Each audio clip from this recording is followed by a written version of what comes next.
गोविंद शिल्प घेऊन येत आहे एकूण 80 ट्विन बंगलोचा भव्य दिव्य पंढरपुरातील एकमेव प्रकल्प। आमच्या प्रकल्पाची वैशिष्ट्ये मनाला शांती देणारं महादेवाचं मंदिर, मुख्य रस्ता सुमारे 30 फुटांचा, अंतर्गत रस्ता सुमारे 20 फुटांचा, ग्रामपंचायत योजनेचा प्रत्येक बंगलोजला स्वतंत्र नळ, सांडपाण्याची सुरक्षित विल्हेवाट, सर्व टाइल्स ग्लॉसी आणि नामांकित कंपनीच्या, सर्व स्टेअर, खिडक्या, चौकटी सुपर ब्लॅक ग्रेनाइट, दोन्ही अटॅच बाथरूम पूर्णपणे टाइल्स, पंतप्रधान हर घर नल योजना पूर्णत्वाकडे, bathroom, basin, kitchen, CP fittings हे जगवार कंपनीचे, स्टील वर्क पूर्णपणे जिंदाल कंपनीचे, 1000 लिटर पाण्याची टाकी, 150 लिटर सोलर वॉटर हीटर सोबत वॉटर प्युरिफायर, प्रत्येक बंगलोजला स्वतंत्र पार्किंग, दर्शनीय भाग पूर्णपणे डॅटो टाइल्स, टाटा प्रवेश कंपनीचे आकर्षक भक्कम दरवाजा, फुटी उंचीचे सुरक्षित कंपाऊंड। मग विचार काय करताय? गोविंद शिल्प, पत्ता गट नंबर 95, हॉटेल अंगण शेजारी, टाकळी रोड, पंढरपूर। ताज्या घडामोडी पाहण्यासाठी आमच्या YouTube चॅनलवरील PVR म्हणजेच पंढरी वार्ता या न्यूजला सबस्क्राइब करा आणि शेजारील बेल आयकॉनवर क्लिक करा।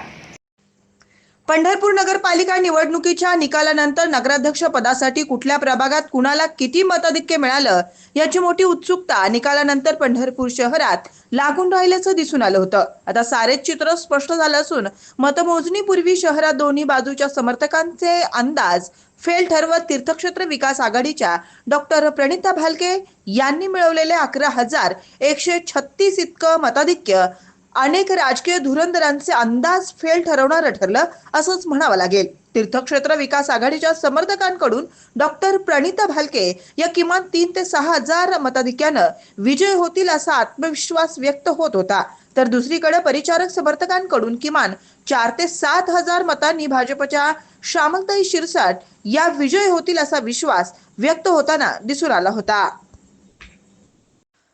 ऐन निवडणुकीच्या तोंडावर पंढरपूरच्या प्रभाग क्रमांक 11 मध्ये मोठी घडामोड घडली होती। गेले माजी नगरसेवक बालाजी मलपे यांनी माजी उपनगराध्यक्ष गणेश अधटराव यांच्या उपस्थितीत भाजपात प्रवेश केला होता।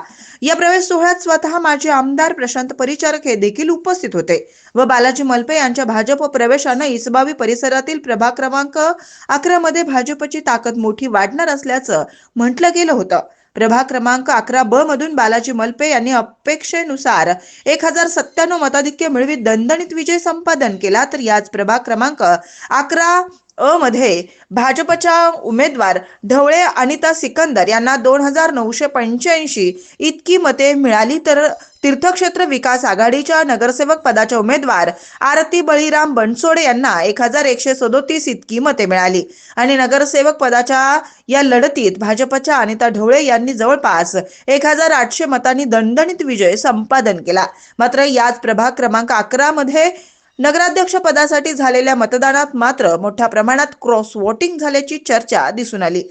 प्रभाग क्रमांक 11 मध्ये तीर्थक्षेत्र विकास आघाडीच्या नगराध्यक्ष पदाच्या उमेदवार डॉक्टर प्रणिता भालके यांना 1787 मते मिळाली, तर भाजपच्या नगराध्यक्ष पदाच्या उमेदवार श्यामल शिरसाट यांना केवळ 1028 मते मिळाली। दोन्ही प्रभागात मोठा दबदबा असलेले माजी उपनगराध्यक्ष गणेश अधटराव यांच्या पत्नी स्मिता अधटराव या भाजपकडून नगराध्यक्ष पदाच्या उमेदवाराच्या प्रबळ दावेदार मानल्या गेल्या होत्या। मात्र याच प्रभाग क्रमांक 11 मध्ये मोठ्या प्रमाणात झालेले क्रॉस वोटिंग या शहरात चर्चेचा विषय ठरला।